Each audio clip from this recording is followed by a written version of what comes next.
Affidavit करून द्या. आणि त्या ॲफिडेव्हिटमध्ये लिहिलं होतं की उद्धव ठाकरे, आदित्य ठाकरे, अजित पवार आणि अनेक नेत्यांवर मी खोटे आरोप करायचे आणि त्या खोट्या आरोपाचं मी प्रतिज्ञापत्र करून द्यायचं, ॲफिडेव्हिट करून द्यायचं. तो आणणारा माणूस जो होता माझ्याकडे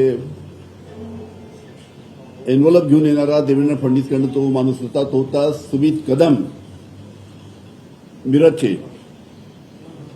त्याचे आणि देवेंद्र फडणवीस यांचे अतिशय जवळचे संबंध तुम्ही जर सर्च केले तर अनेक वेळा त्यांचे देवेंद्र फडणवीसचे फोटो आपल्याला दिसतील. त्यांचे अतिशय घरगुती संबंध. त्याची मिसेस देवेंद्र फडणवीस यांना राखी बांधताना सुद्धा फोटो आहे. समित कदमची मिसेस देवेंद्र फडणवीस यांना राखी बांधताना.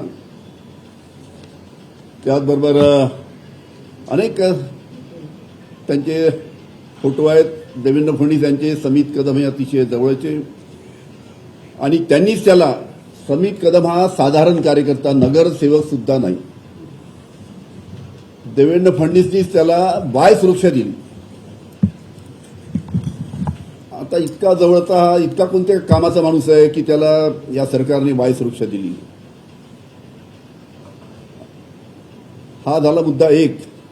तुम्ही मिरज, सांगली त्या भागात जर चौकशी केली तर कोणी तुम्हाला सांगेल की समित कदम आणि देवेंद्र फडणवीसचे काय संबंध आहे. विषय राहिला दुसरा की ज्या पद्धतीनं हा दबाव माझ्यावर टाकण्यात आला, उद्धव ठाकरे यांना खोट्या आरोपामध्ये फसवायचं मी समजू शकतो की राजकीय विरोधक आहे. पण त्यांच्या मुलाला आदित्य, 3 वर्षापूर्वी अजितदादा विरोधक त्यांचे होते, तर अजितदादा त्यावेळेस मी समजू शकतो त्यांच्या मुलगा पार्थ. म्हणजे कशा पद्धतीनं राजकीय नेत्यांच्या मुलाला सुद्धा आपल्याला खोट्या आरोपामध्ये अटकवता येईल, या पद्धतीचा प्रयत्न 3 वर्षापूर्वी देवेंद्र फडणवीसनी केला. आणि मी वारंवार सांगत नाही, पण मी जर 3 वर्षापूर्वी जर त्यांनी पाठवलेल्या मुद्द्यांवर जर ॲफिडेव्हिट करून दिलं असतं तर आज उद्धवजी ठाकरे अतिशय अडचणीत असते. आदित्य ठाकरेला या लोकांनी खोट्या आरोपामध्ये जेलमध्ये टाकलं असतं. अशा पद्धतीनं लहान मुलांना सुद्धा अशा पद्धतीच्या घाणेरड्या राजकारणामध्ये यांनी ओढण्याचा प्रयत्न केला. एक तर जेल में जाओ या बीजेपी में आओ, हेच यांचं धोरण होतं. आणि आपल्याला माहित आहे की कशा पद्धतीने माझ्यावर पहिला प्रयोग झाल्यानंतर तो यशस्वी झाला नाही, म्हणून दुसरा प्रयोग एकनाथ शिंदेंवर केला, तो यशस्वी झाला. तिसरा प्रयोग अजितदादांवर केला, तो यशस्वी झाला. आणि माझ्यावर प्रयोग जर केला असता, माझ्यावर जो प्रयोग केला तो 3 वर्षापूर्वी यशस्वी झाला असता, तर तेव्हाच उद्धवजी ठाकरे यांचं सरकार पडलं असतं. तुम्ही आरोप केल्यानंतर देवेंद्र फडणवीसांनी ते आव्हान दिले की आम्ही देशमुखांनी पुरावे सादर करावे, त्यानंतर मी माझ्याकडे असलेल्या क्लिप्स पण सगळ्या सादर करेन. काय नक्की हा क्लिप्सचा विषय आहे? ऐसा है, अभी बात निकलेगी तो दूर तक जाएगी.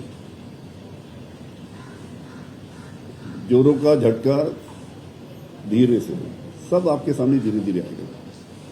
का देवेंद्र फडणवीसांचं असं म्हणणं आहे की क्लिप्स आहेत, त्यांच्याकडे अनेक क्लिप्स आहेत, तसं स्पष्ट मराठीमध्ये यावरती उत्तर योग्य वेळेस सगळं पाहिजे. अरे धमकी बिमकी मी घाबरत नाही, मला कोण धमकी नाही. अनिल देशमुख गृहमंत्री होते, त्यांच्या परवानगीशिवाय येऊ शकत नव्हते. समित कदम काळा आहे की गोरा आहे मी कधी पाहिला नव्हता. तो पहिल्यांदा घरी आला, व्हिजिटर म्हणून आला, तेव्हा मी त्याला पहिल्यांदा पाहिलं. ते तेव्हा मी आपले व्हिडिओ क्लिपिंग दाखवली तेव्हा काय बोलला होता ते समजेल ना सगळं. ठीक आहे, एवढंच मला सांगायचं.